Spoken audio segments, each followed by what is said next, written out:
आ जाए ना, जैसे कि कोई भी एक प्रोसेस है उसका एक्सपेरिमेंट जो है ना वो प्लान करो। तो यहाँ पे फिर इशू आता है, जैसे यहाँ पर हमारे पास है, वो बोले कि iron rust when in contact with air and water, you are provided with iron nails and three different samples of water ना। अब हमारे पास क्या है, हमें बताना है, तो बोले कि भाई आयरन जब रस्ट करता है, जब वो एयर एंड वाटर से वो ये कांटेक्ट आता है, कांटेक्ट में होता है, तो तीन डिफरेंट जो है ना वाटर हमें दिए हुए हैं, टैप वाटर, डिस्टिल्ड वाटर और सी वाटर। अब वो बोले कि plan an investigation to find out which sample of the water causes iron to rust the fastest. अब देखो यहाँ पे कोई हेपरेटिस वगैरह का इतना रोल जो है ना, ये बनाई है, हेपरेटिस वगैरह का रोल होता है जब आप कोई हीट कर रहे होते हो किसी चीज को, या कोई सॉल्यूशन वगैरह कोई ये बना रहे होते हो ना, तो वहां पर फिर जो है ना हेपरेटिस वगैरह का ये रोल आता है। अब देखो आपने ये वो करना क्या है, आपने ना तीन जो है वो टेस्ट ट्यूब जो वो लेनी है ना, ठीक है। सबसे पहले आपने क्या करना है, आयरन की वो नेल जो ये के लेनी है, और उसका स्पेसिफिक वो मास जो है वो ले लेना। जैसे यहाँ पे मैंने 2 ग्राम लिखा है, तो आप 3 ग्राम, 4 ग्राम, 5 ग्राम कोई भी मास जो है ना आयरन का वो ले सकते हो, ठीक है। तो यहाँ पे 2 ग्राम हमने आयरन का मास जो है ना स्पेसिफिक ये हमने वो ले लिया। और हमने तीन टेस्ट ट्यूब्स हमने लिए ना, इन तीन वो टेस्ट ट्यूब में,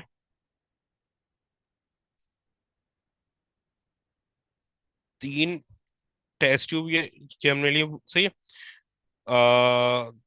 gate a test tube and add 10 cm³ of tap water, यानी कि हमने एक टेस्ट ट्यूब ली, हमने तीन जो टेस्ट ट्यूब ली, एक टेस्ट ट्यूब में हमने 10 cm³ जो है ना वो टैप वाटर जो है वो ऐड कर दिया। अब अगेन ये वाटर आप अपनी मर्जी से जो ये वॉल्यूम है कम या ज्यादा ये वो कर सकते हो, ठीक है। अब देन उसके बाद हमने क्या किया, जैसे हमने इसको ये टैप वाटर का है ना, भाई हमने इसको जो है ना टैप वाटर से वो फिल कर दिया, ठीक है। और फिर इसमें हमने आयरन की नेल जो है वो डाल दी, और इसको थोड़ी थोड़े टाइम के लिए छोड़ दिया, ताकि अगर इसमें रस्टिंग ये हो सकती है तो रस्टिंग हो जाए। Place the iron nail in the test tube and leave it to rust. अब आप कितने टाइम के लिए छोड़ो क्या आपके ऊपर है, मैंने यहाँ पे लिखा है कि भाई हमने 1 वीक के लिए छोड़ दिया ना, observe the nail after 1 week. अब यही सेम प्रोसीजर आप बाकी दो ये जो टेस्ट ट्यूब है उनके साथ भी ये करोगे। एक टेस्ट ट्यूब में आप डालोगे सी वाटर, ठीक है, इनमें से, और एक टेस्ट ट्यूब में जो रिमेनिंग है उसमें आप डालोगे डिस्टिल जो है के वाटर। अब वो यहाँ पे ये बात पूछ ही नहीं रहा कि भाई किसमें ज्यादा है किसमें ये कम है, सही है, और इसमें होगा डिस्टिल वाटर DW। अब आप यही प्रोसीजर जो है वो रिपीट करोगे। Repeat the experiment using the other two water was sample using the same volume of water and the same surface area of the nail and leave for a same time, यानी कि same जो है, अच- आप क्या करोगे, same यही procedure को रिपीट करोगे, सेम जो है वो नेल बोलोगे, सेम जो है वो नेल का वो मास होगा, सेम जो है उसके साथ साथ आप जो वाटर है उसका भी मास, ये वाटर का वॉल्यूम लोगे सी वाटर और डिस्टिल के वाटर का, यानी वो 10 cm³। अब स्टार्टिंग में आपने क्या किया था, नेल का जो वो मास है वो आपने कैलकुलेट कर लिया था, 2 ग्राम था। अब आप 1 वीक के बाद पानी से नेल जब निकालोगे, यानी कि जो कीलें आपने रखी थी वो आपको निकालोगे, ठीक है, और फिर उसका जो है ना अब मास कर लोगे, तो ये आपको पता वो चल जाएगा कि भाई किसमें ज्यादा ये रस्टिंग होगी, जिसमें ज्यादा रस्टिंग होगी। अच्छा, रस्टिंग का पता कैसे पता चलेगा, जब रस्टिंग होती है तो ना आपका जो वो मास है वो कम हो जाता है, आपका जो मास है वो कम जो है ना वो हो जाता है। तो यहाँ पर आप ये वो देख लोगे कि भाई जिसमें जैसे कि फर्ज करो 2 ग्राम इनिशियल था, फिर जब आपने 1 वीक के बाद नेल को निकाली, तो इसका जो मास आया वो नेल का वो आ गया 1.2 ग्राम, ठीक है। तो यानी कि जो रस्टिंग हुई है वो 0.8 ग्राम की हुई है, सही है। जो रस्टिंग हुई है वो 0.8 जो वो ग्राम की हुई है, ठीक है। अब आप इसी तरीकों से तीनों जो है वो ये वाटर का ये कैलकुलेट कर लोगे कि आफ्टर 1 वीक तीनों का जो नेल आपने इसमें डाली थी उसका मास कितना हाई है, उससे जो इनिशियल मास है फाइनल मास को उससे माइनस ये पकड़ दोगे, फिर आप तीनों का मास जो कंपेयर ये वो कर लोगे, जिसमें सबसे बड़ा चेंज जो है वो हाई होगा ना, उसमें रस्टिंग जो है वो फास्टेस्ट हुई होगी। Compare the mass of a rusted nails and the largest change in the mass will have the rusted fastest, यानी कि जिसमें सबसे ज्यादा आपका जो है वो चेंज वो हाया है, यानी कि जिसमें सबसे ज्यादा नेल का मास वो कम हुआ है, उसमें जो है ना नेल में रस्टिंग सबसे ज्यादा जो है वो हुई है। हमने किया है ना। अब देखो यहाँ पे वो बोले कि solution of chemical known as a corrosion inhibitors are headed to the water in steel radiator to reduce the rusting, यानी कि हमारे पास जो करोजन इनहिबिटर होते हैं वो हम ऐड करते हैं पीप वाटर में, ताकि जो स्टील रेडिएटर है उनमें रस्टिंग जो कम हो। You are provided with the 3 different bottles of a liquid corrosion inhibitor RSNT and some steel nails ना। अब उसने वो किया है क्या है कि उसने हमें 3 जो वो बॉटल्स दे दी है करोजन इनहिबिटर की, RS और T ना, और कुछ जो है स्टील की नेल्स हमें ये वो दे दी है। Plan and experiment to test if the inhibitor prevent the corrosion of steel and which of these inhibitor is the most effective। वही जो काम है यही काम ये इस टाइम भी आप ये करोगे। वहां पर क्या था, अब देखो यहाँ पे अब ये करोगे क्या। यहाँ पर आपने ये अपोजिट है, यहाँ पर आपने कोरोजन इनहिबिटर के बारे में वो बताना है। सेम उसी वो तरीके से आप 3 जो है ना ये टेस्ट ट्यूब जो वो ले लोगे। सही है, सेम उसी तरह से ना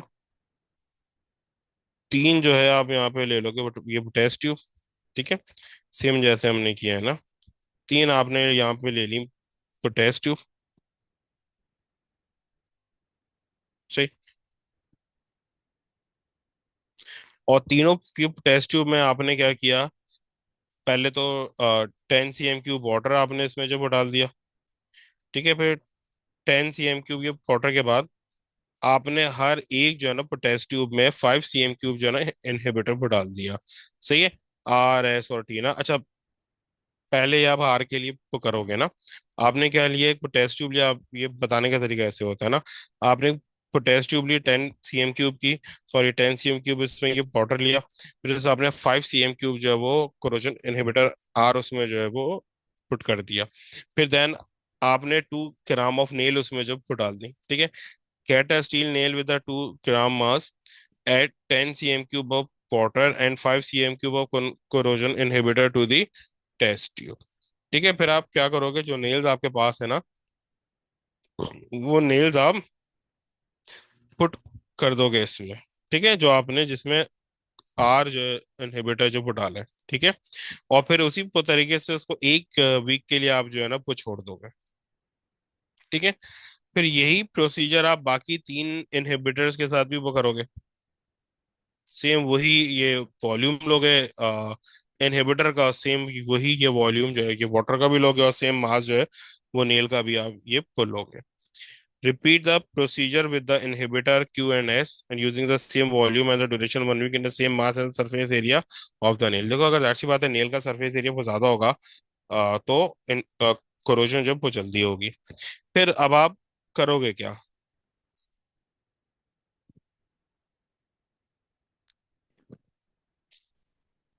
जैसे कि आपने इस स्टार्टिंग, अच्छा अब जैसे इस आप क्या करोगे, 1 हफ्ते के बाद आप जो नेल है ना वो आप निकाल लोगे। ठीक है, अब देखो होगा क्या, स्टार्टिंग मास था 2 ग्राम, आफ्टर 1 ग्राम जो है ना, जो जैसे ये हार है, जैसे हमारे पास हार था, तो आप जब आपने नील को निकाली तो इसका नील का मास आया 1.82 ग्राम, यानी कि सिर्फ 0.2 ग्राम जो है ना रस्टिंग ने मास जो है वो खत्म किया है। और इसी तरीके से फिर आपने ये है इसमें किया, एस में 1.6 ग्राम जो वो मास आया, तो और इनिशियल था 2, तो सिर्फ 0.5 ग्राम जो वो नील ने वो खत्म किया। इसी वो तरीके से फिर आप करोगे टी के लिए, टी का आया मास 1.9 ग्राम, इनिशियल था 2, तो सिर्फ 0.1 ग्राम जो है ना रस्टिंग ने नेल का मास है वो खत्म किया, यानी कि मोस्ट इफेक्टिव कौन सा है, टी, क्योंकि इसका वो मास सबसे कम जो है वो नेल की वजह से वो खत्म हुआ है, यानी कि जिसमें लीज जो है वो डिफरेंस आएगा वो मास का, वो मेरे पास जो है ना मोस्ट इफेक्टिव होगा। The least change in the mass will have the strongest corrosion inhibitor. है ना ये और अच्छा देखो वो बोल रहा है कि मेलासाइट इज अ नेचुरली अकरिंग और naturally occurring form of carbon carbonate. Outline how a sample of a copper carbonate, sorry, copper metal could be obtained from a large lump of malachite in the lab. Copper is one of the least reactive metal. Your answer should include any chemical used and the condition. देख लो हैब्रेटस needed ये वो नहीं है यहाँ पे ना, chemical use और condition सिर्फ जो को बतानी है। अच्छा देखो सबसे उसने कहा है कि आपने ये लैब में करना है। अब इस चीज का ना पर्पस को समझो क्यों बोला है। ये उसने ये जो लैब का वर्ड यूज किया ये इसलिए किया है कि स्मॉल स्केल पे होगा, स्मॉल स्केल पे होगा, लैब के स्केल पे। तो हैब्रेटस भी जो हमारे पास वो यूज होंगे ना, तो वो वही वाले जो है ना हैब्रेटस ये वो यूज होंगे, सही। अब देखो हमारे पास क्या है, हम कोई भी जो है ना मोटर और ये पेस्टल हम ले लेंगे, मोटर और ये पेस्टल ना, जो जिस तरह हमारे पास एक घर में सिलबट्टा होता है ना जिसमें हम ये चटनी वगैरह पीसते हैं, वो जो होगा उसमें क्या करेंगे, जो हमारे पास ये होर होगी ना कॉपर कार्बोनेट की मेलासाइट जो है, उसको हम क्या करेंगे, उसको हम पहले अच्छे तरीके से ये क्रश जो है ना ये कर लेंगे, ठीक है। उसको हम क्या करेंगे, अच्छे तरीके से कर लेंगे वो क्रश। फिर क्रश करने के बाद उसमें नाइट्रिक एसिड जो है ना ऐड कर देंगे। नाइट्रिक एसिड ऐड करने के बाद हमारे पास एक सोल्यूशन जो वो बन जाएगा, ठीक है। अब होगा क्या, यहाँ पर हमारे पास क्या है, कॉपर कार्बोनेट है, इसमें हमने HNO3 ऐड किया। अब क्योंकि उसने देखो यहाँ पर ये बात एक और चीज मेंशन करी हुई है कि आप कोई और से एसिड हाफ यूज कर लो, आप HCl यूज कर लो, आप H2SO4 जो वो यूज कर लो, ठीक है। कोई भी एसिड आप यहाँ पे यूज ये कर सकते हो। फिर आप यहाँ पे उसने देखो ये बोला है कि भाई copper is one of the most sorry copper is one of the least reactive element. अब इसका जो यूज है ना वो हब आएगा। अब यहाँ पे जब कॉपर की कार्बोनेट के सॉल्यूशन में जब आप ये पाउडर फॉर्म में जब आप HNO3 ऐड ये करोगे, तो ये बना लेगा copper nitrate.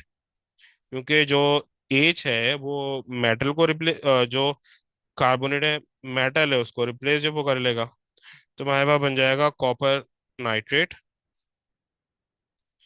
Plus CO2 plus H2 and so on ना, ठीक है। अब यहाँ पे इसको कर देंगे हम बैलेंस से। अब देन इसके बाद, अब उसने ये बात क्यों बोली है कि copper is one of the most least reactive metal. अब हम वो करेंगे क्या, अब जो हमारे पास वो सॉल्यूशन आया ना, यानी कि जो कॉपर मोनाइट्रेट आया, जो वो सॉल्यूशन आया, इसमें हम जो है ना ऐड करेंगे कोई भी मेटल जो कि कॉपर से ज्यादा प्रोडक्ट है। वो ज्यादातर हम इसमें जिंक जो है वो यूज करते हैं, क्योंकि जिंक इतना एक्सपेंसिव जो है वो होता नहीं है ना। हम इसमें यूज करेंगे जिंक। अरे हम इसमें यूज करेंगे जिंक। तो जिंक जो है ना वो करेगा क्या, जिंक बेसिकली इस कॉपर को इसकी जगह से रिप्लेस जो है वो कर लेगा। जिंक जो है वो करेगा क्या, जिंक बेसिकली इस कॉपर को इसकी जगह से रिप्लेस जो है ना ये वो कर देगा। जिससे क्या होगा, जिंक NO3 के साथ मिलकर जिंक नाइट्रेट को बना लेगा, और कॉपर हलक जो है ना सेपरेट हो जाएगा। फिर जो हमारे, अब देखो हमारे पास क्या आ गया, ये वो सोल्यूशन आ गया, एक मिक्सचर आ गया ना, क्योंकि जिंक नाइट्रेट एक्वस फॉर्म में, कॉपर जो है वो सॉलिड फॉर्म में। अब क्योंकि जिंक ज्यादा रिएक्टिव था, तो इसने कॉपर को क्या किया, डिस्प्लेस जो वो कर दिया। अब देखो यहाँ पे मेरे पास एक मिक्सचर आ गया जिसमें कॉपर सल्फेट सॉलिड है और जिंक नाइट्रेट ये एक्वस है। हम यहाँ पर फिल्ट्रेशन जो वो करेंगे, यहाँ पर हम क्या करेंगे, फिल्ट्रेशन हम करेंगे। फिर फिल्ट्रेशन को करने के बाद हमारे पास जो कॉपर है वो अलग हो जाएगा। कॉपर को हम जो वो डिस्टिल या वाटर से ये वॉश करेंगे और ड्राई होने के लिए फिल्टर पेपर पे जो वो छोड़ देंगे, ठीक है। अब क्या हम यहाँ पे ये वो करेंगे, हम यहाँ पे जिंक को जो है ना ऐड जिंक मेटल और magnesium metal, any metal more reactive than the वो कॉपर। कोई भी हम ऐसा मेटल इसमें ऐड कर देंगे जो कॉपर से ज्यादा वो रिएक्टिव हो, तो वो करेगा क्या, that metal will replace the copper, basically the displacement reaction occur है, वो उसको यहाँ से डिस्प्लेस जो वो कर देगा, ठीक है। Displacement reaction occur. फिर जब डिस्प्लेसमेंट रिएक्शन हमारे पास ये हो जाएगा, तो हमारे पास एक वो सॉल्यूशन आ जाएगा, जिंक नाइट्रेट, जिसमें ये एक्वस होगा और ये कॉपर जो वो सॉलिड होगा। फिर हम करेंगे फिल्ट्रेशन। फिल्ट्रेशन जब हम करेंगे तो ये अलग हो जाएगा और इससे कॉपर सॉलिड जो है वो अलग हो जाएगा। अब जो कॉपर सॉलिड हमारे पास ये अलग हुआ है, इसको हम डिस्टिल ये वाटर से ये वॉश करेंगे और ड्राई होने के लिए फिल्टर पेपर पे जो है वो छोड़ दें। सही ना? हाँ, ये मैं सारी चीजें इंशाल्लाह ताला जो ये अपलोड कर दूंगा। अब वो बोले कि diesel in liquid fuel obtain from the crude oil. Biodiesel is a fuel made from the oil obtained from the seeds of plants such as the sunflowers. Using the apparatus below, plan an experiment to investigate which of these two fuels produce more energy. अब देखो हमारे पास जो है ना दो fuels है ना। एक डीजल फ्यूल है, डीजल का हमें पता है वो कहाँ से आता है, और एक होती है बायो डीजल है। अच्छा, बायो डीजल को कहाँ से आता है कि अच्छा देखो दो चीजें, एक होता है बायोडीजल, एक होती है बायोगैस ना। बायोडीजल जो है ना, जो हमारे पास वो सीड्स होते हैं ना, उनके सॉरी जो ये प्लांट्स वगैरह होते हैं उनके सीड से आता है। नॉर्मली हमारे पास जो यूज होता है वो सनफ्लावर है। सनफ्लावर के जो सीड्स होते हैं ना, उनसे उससे हमारे पास जो है ना ये बायोडीजल आता है। अब दो हमारे पास है, एक नॉर्मल पोडीजल है जो कि ये क्रूड ऑयल से आता है, और एक बायोडीजल है जो कि सनफ्लावर के सीड से आता है। वो बोलेगा मुझे एक एक्सपेरिमेंट जो ये पूरा ये प्लान करो जिससे हमें ये पता कि चल सके कि कौन सबसे ज्यादा एनर्जी जो है वो प्रोड्यूस ये वो करता है। ठीक है। अब देखो यहाँ पर आपके पास एक हैपरेटस है। अब ये हैपरेटस जो वो देख लो क्या है। यहाँ पर आपके पास एक ये स्टैंड है, स्टैंड के साथ ये एक क्लैंप है। ये आपके पास जो है ना ये स्पिरिट का ये बर्नर है। इसमें आप वो करोगे क्या, इसमें फ्यूल जो है ना आप ये ऐड करोगे। इसमें आप क्या करोगे, इसमें आप फ्यूल जो है ना ऐड ये वो करोगे। आपने फ्यूल ऐड कर दिया, डीजल और दी बायो डीजल ना। ठीक है, ये आपके पास जो वो बर्नर है।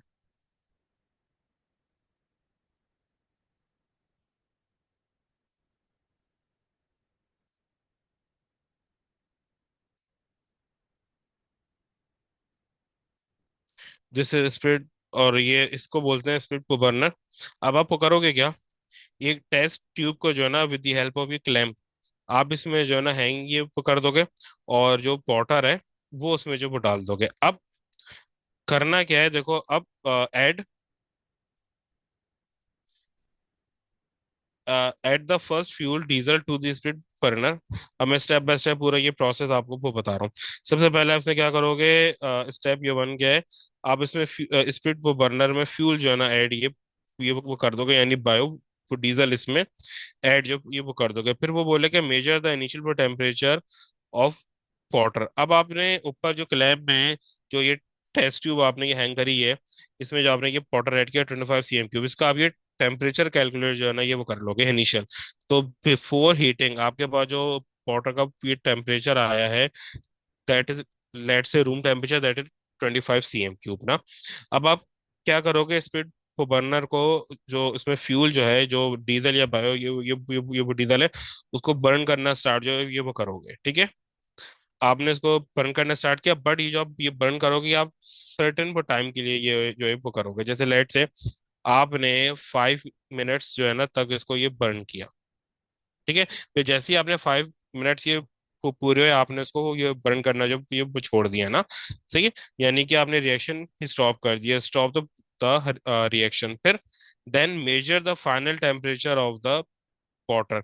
अब जो इसका जो बर्न करने के बाद 5 मिनट तक बर्न करने के बाद जो फाइनल टेम्परेचर आया है वो आप मेजर जो है ना ये वो कर लोगे। तो फाइनल वो टेम्परेचर आपके वो पास लेट से आया है 80 डिग्री C इतना। हाँ सही है, क्योंकि इसमें टेम्परेचर के राइज ये वो ज्यादा आता है, क्योंकि आप डायरेक्टली क्या कर रहे हो, बर्न कर रहे हो ना। से अब जैसे कि फर्ज करो आपने अगर यही जो है ना ये डीजल के साथ किया है, ये अगर आपने ये डीजल के साथ किया, तो अब यही क्योंकि यहाँ पर आपके पास इनिशियल और फाइनल जो वो टेम्परेचर आ गया ना, तो उसका जो ये टेम्परेचर का चेंज है वो हमारे पास जो ये कितना आया, वो आया 55 जो है डिग्री सेल्सियस ना। लेकिन ये आया है ये डीजल के साथ। अब आप यही सेम एक्सपेरिमेंट रिपीट करोगे विद द बायो डीजल, और जो आपने जितना ये टाइम के लिए बर्न किया है उतना ही ये टाइम के लिए उसको भी बर्न करोगे बायोडीजल को। और उतना ही जो है ना आप इनिशियल उतना ही वाटर का जो है आप लोगे ये वॉल्यूम। और इनिशियल टेम्परेचर भी उतना ही खिलोगे, ताकि एक फेयर जो है वो कंपैरिजन हो ना। Repeat the experiment repeat the experiment using the second fuel biodiesel for the fair comparison, use the same volume of the fuel, यानी कि volume of and the volume of water, same time interval and the same distance between the tube and the ये burner, and the same initial for temperature। यानी कि आप हर एक का जो है ना सेम चीज है जो ये बोलोगे। अब वो सेम चीज है क्या है, वो पांच है सेम ये चीज है ना। एक जो आपने फ्यूल लिया इसका सेम वॉल्यूम आप लोगे, वॉल्यूम और ये वाटर का सेम वॉल्यूम के लोगे, दो चीजें। फिर जितने टाइम के लिए इसको बर्न किया उतने टाइम के लिए आप बायो डीजल को भी ये बर्न करोगे। फिर उसके बाद जितनी हाइट पे आपने यहाँ पे ये बनना रखा है उसमें भी इतनी हाइट पे क्या रखोगे, और जितना इनिशियल टेम्परेचर था इतना ही इनिशियल टेम्परेचर जो है आप ये वो रखोगे। फिर आप इसका भी जो है ना वो टेम्परेचर जो है वो नोट ये वो कर लोगे। फिर आपने यहाँ पे वो देखा कि भाई इसका जो इनिशियल था वही था 25 डिग्री सेल्सियस, और जो इसका T2 आया है वो आया है 75 डिग्री सेल्सियस। तो यानी कि जो चेंज आया हमारे पास वो कितना आया है, चेंज आया है हमारे पास डेल्टा टी आया है 50 डिग्री सेल्सियस। तो अब ज्यादा अब टेम्परेचर राइज ये किसका है, इसका डीजल का। तो यानी कि डीजल हमारा जो है वो ज्यादा एनर्जी जो है वो प्रोड्यूस ये वो करता है, ठीक है। तो ये कैसे मैंने ये कहा है, लेकिन आप इसको डिसीजन नहीं बोलोगे, आप ये चीज ये लिख दोगे कि fuel with a greater temperature difference will produce more energy.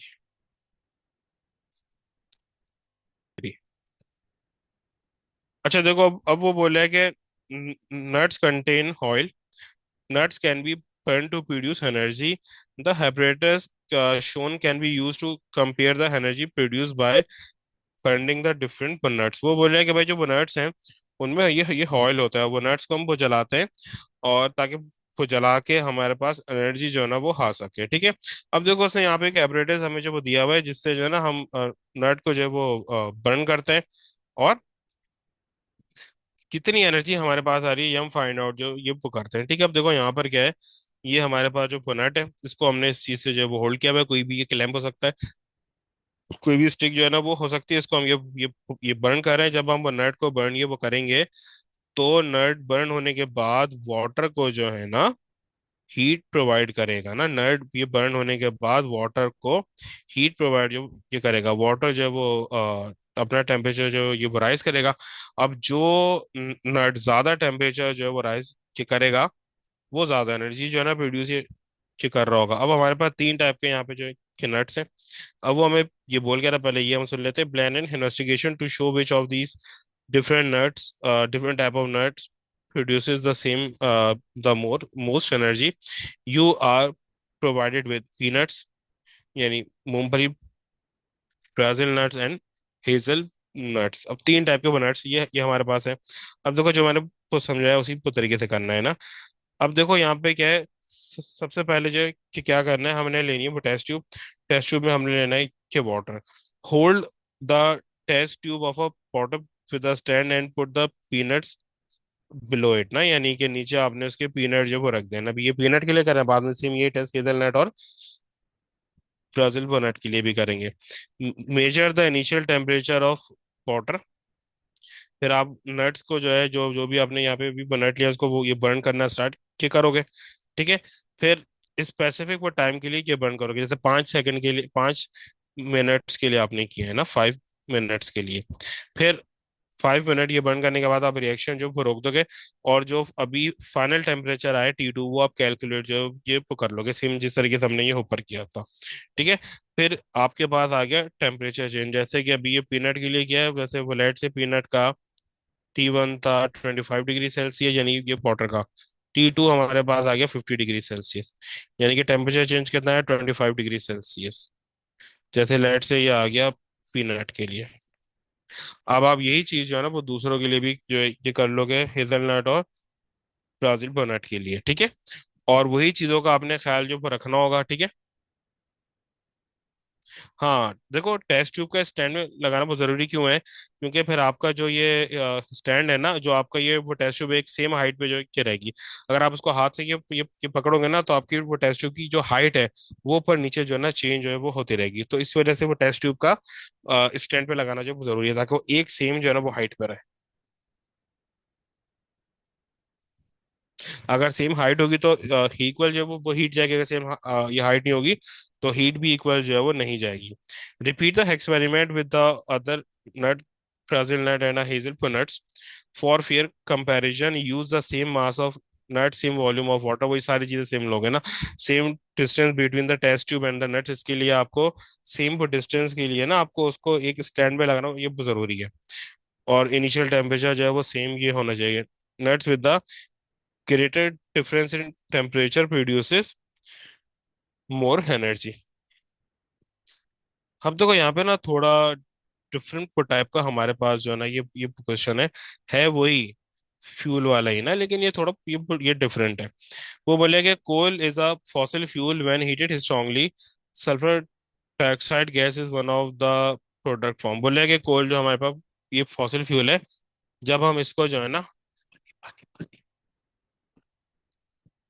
जब हम इसको स्ट्रांगली हीट को करते हैं तो कार्बन डाइऑक्साइड गैस जो है ना वो प्रोड्यूस होती है। जब हम इसको स्ट्रांगली हीट करते हैं तो कार्बन डाइऑक्साइड जो गैस है वो प्रोड्यूस होती है as the only by product.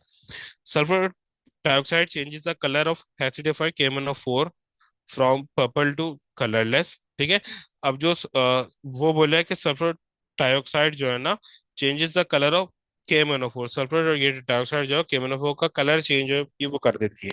KMnO4 के बारे में आपको पता ये होना चाहिए, नहीं है पता तो ये कंसर्न की बात है। KMnO4 मेरे पास ऑक्सीडाइजिंग जो है वो एजेंट होता है, कई जगह पे होता है यूज, जैसे ऑक्सीडेशन में जो है ये वो यूज होता है ऑफ एल्कोहल की। इसका कलर ये पर्पल होता है। जब ये किसी चीज को ऑक्सीडाइज ये वो कर देता है, यानी खुद जो है ये रिड्यूस ये हो जाता है, तो उसका कलर पर्पल से जो है वो कलरलेस ये हो जाता है। तो जब ये SO2 को ऑक्सीडाइज करेगा तो ये प्रोबेबली SO3 में चेंज वो कर देगा। इसमें ऑक्सीजन जब वो गेन कर लेगा तो SO2 से SO3 में चेंज हो जाएगा। Plan and investigation to show which of the two different type of coal produces the most carbon dioxide, sorry, sulfur dioxide when heated। हमें एक इन्वेस्टिगेशन करनी है, प्लान, जिसमें हमें पता ये चल सके कि इनमें से कौन सी टाइप का जो है वो कोल, यानी कि दो डिफरेंट टाइप ऑफ कोल ये है कि हमारे पास इनमें से कौन सा जो है वो सबसे ज्यादा सल्फर डाइऑक्साइड जो है वो प्रोड्यूस कर रहा है। You are provided with a one lump of each type of coal. अच्छा, अब इनमें पता है इशू क्या होता है कि इन सारे क्वेश्चन में इशू है कि सर स्टार्ट किस तरीके से तो करें। एक दफा आपने स्टार्ट कर दिया ना तो आपको फिर समझ में ये चीजें जो है वो आ जाती हैं। अच्छा देखो, अब आपने यहाँ पे तो करना क्या है, जो आपके पास ये हो रही है ना, यानी कि जो वो कोल है, कोल को आपने पहले बिल्कुल एक सेम जो है मास की वो ले लेना है, 2 ग्राम 5 ग्राम वो 10 ग्राम ना। आपने कोल का एक सेम जो एक ये मास ले लिया दोनों ये कोल का। अभी फिलहाल ये जो कोई भी आपने एक जो वो कोल जो के ले ली, उसका आपने ये मास लिया 2 ग्राम 5 ग्राम या 10 ग्राम ना। फिर आपने उसको मोटर एंड पेस्टल में डाला, उसको क्रश कर लिया, ठीक है। Equal use equal mass of coal and crush it with mortar and ये पेस्टल। अब आप क्या करोगे, अब आप उस कोल को ये बर्न करोगे, लेकिन उसके लिए देखो जो कोल होता है ना, जो SO2 है ये उसके अलावा वो टॉक्सिक फ्यूम्स भी ये प्रोड्यूस जो है कि करता है ना। और जो SO2 होता है उसकी स्मेल जो है चोकिंग स्मेल होती है, यानी कि आपका जो गला है, जिससे नहीं होता है गला को खराब हो जाता है, जिससे कि खराश हो जाती है, इस वो तरीके से सेंसेशन जो है ना SO2 जो है ये प्रोड्यूस ये वो करता है ना, सल्फर के जो ऑक्साइड्स होते हैं। तो इसके लिए क्या ये वो करोगे, जब आप कोल को बर्न ये वो करोगे ना, तो हम फ्यूम ये कपबोर्ड सामने ये रख के ये बर्न करोगे, ताकि जो इसके ये पेपर्स हैं हैजर्डस वो आपकी ये वो तरफ ना आए। Put the coal in a fume cupboard and start heating. ठीक है। अब यहाँ से जब आप उसको हीट करना स्टार्ट करोगे तो आपके पास SO2 जो है ना ये प्रोड्यूस होगा। अब जो SO2 प्रोड्यूस ये हो रहा है उसको आप ये पास कराओगे KMnO4 से। अब KMnO4 से जब आप पास ये कराओगे ना, तो आपका KMnO4 जो है वो उस SO2 को ऑक्सीडाइज कर देगा SO2 टू SO3। और जो खुद इसका वो कलर है ये KMnO4 का वो पर्पल से कलर वो लेस जो है ना वो हो जाएगा। अब ये कितने टाइम में ये चीज हो रही है ये आप मेजर जो है ये वो कर लोगे। Then measure the time taken for the purple to become colourless. सही। अब यही जो आपने टाइम, जैसे फर्ज करो आपने यहाँ पे आपको आपने देखा कि भाई जो टाइम मुझे तो लगा है ना, इसमें वो मुझे लगा है 45 जो वो सेकंड। ये आपने मेजर कर लिया। अब आप यही चीज जो है ना, जो सेकंड टाइप ऑफ कोयल की, उसके लिए भी आपको कर लोगे, और टाइम उसका भी मेजर जो कि कर लोगे। जैसे उसको जो है वो केमनो फोर को ये पर्पल से ये कलरलेस फुलाने में लाइट से उसको टाइम लगा है 44 सेकंड। तो जिसको कम टाइम जो ये लगा है ना, वो मेरे पास जो है वो ज्यादा SO2, ज्यादा स्पीड से SO2 जो है ना प्रोड्यूस ये वो कर रही होगी, ठीक है। अब क्या है, repeat the experiment with the second type of coal using the same mass and the same surface area, क्योंकि सरफेस एरिया अगर मैंने किसी चीज का ज्यादा ये वो ले लिया तो रेट ऑफ रिएक्शन वो ज्यादा होगा, जो SO2 है वो उसमें ज्यादा ये प्रोड्यूस होगा। तो सरफेस एरिया मुझे ये सेम जो है ये लेना है। Coal with the less time taken for the colour to disappear produces the most sulphur dioxide. अच्छा, देन फिर उसके बाद हमारे पास ना